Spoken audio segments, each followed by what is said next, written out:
So, this tool that I'm going to share with you is really powerful to help you identify what the core concerns that you have. So, it might be a fear, it could be a limiting belief. And so, often we will go through life kind of on the surface of thinking we understand what's happening. We know, hey, I'm really upset about that, or I'm sad, or I'm feeling nervous, or I'm feeling anxious. But we don't really figure out what's at the core of why we're feeling that way. And as you do this, if you use the 7 layer dip tool, it will help you to begin to see patterns that, oh, you know what? I'm anxious over here. I am shy over here, and over here I'm overcompensating, but actually these are all connected to the same core. And so here is a way to use the 7 layer dip. The 7 layer dip is basically saying that things aren't just one layer. There's also other things that are interconnected. And once you understand all of it, the whole picture becomes more clear. So, what you can do to start using the 7 layer dip is start with either a thought or a trigger, and then you keep asking a question until you got 7 different layers of answers. Once you get to the 7th layer, you are often talking about a core belief, a core fear, a core concern, a core issue that you have. And likely this core thing shows up in multiple ways in your life. So, if you really want to start to eliminate that and have a new perspective, replace that fear with confidence, replace the limiting belief with something that is actually true about you, which is nothing to do with your limiting belief, then getting to this core is really important. So here's how you use the 7 layer dip tool. So let's say, for example, you have a trigger when somebody doesn't call you back in a timely manner. That trigger makes you feel upset. So you start by saying, okay, number one, I recognize that I'm feeling upset that this person didn't return a phone call in a reasonable amount of time.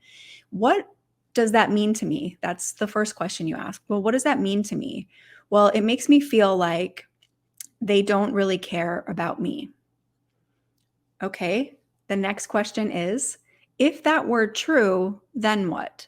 Well, if they don't really care about me, then maybe our friendship isn't valuable to them. Okay?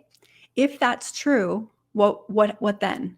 So if they don't care about me and our friendship's not valuable, I might be putting energy into something that doesn't actually matter. Okay, if that's true, what might that what might happen then? Well, if I'm wasting my energy, that's going to mean that I spend a lot of time giving, but I don't get a lot in return.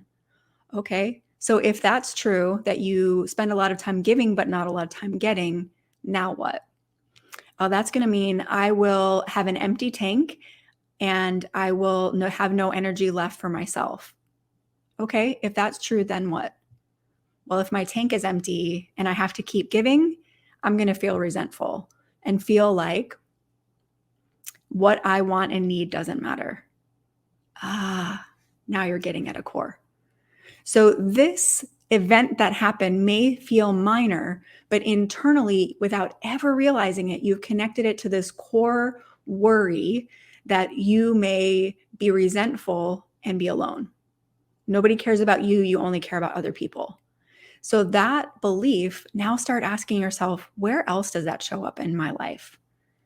Now that you understand that, you may start to see times when you're triggered by something and you think it's just a surface thing, but actually you're connecting it back to that core. So the next step is going to be figuring out how to release that core thing, that core fear, that core worry that doesn't have to be true about you, but you have to start by identifying what it is. So if you want to download a worksheet to help you work through the 7 layer dip, there's a link to be able to do that. Go grab it for yourself to help you work through for yourself, and feel free to rewatch this video as you need.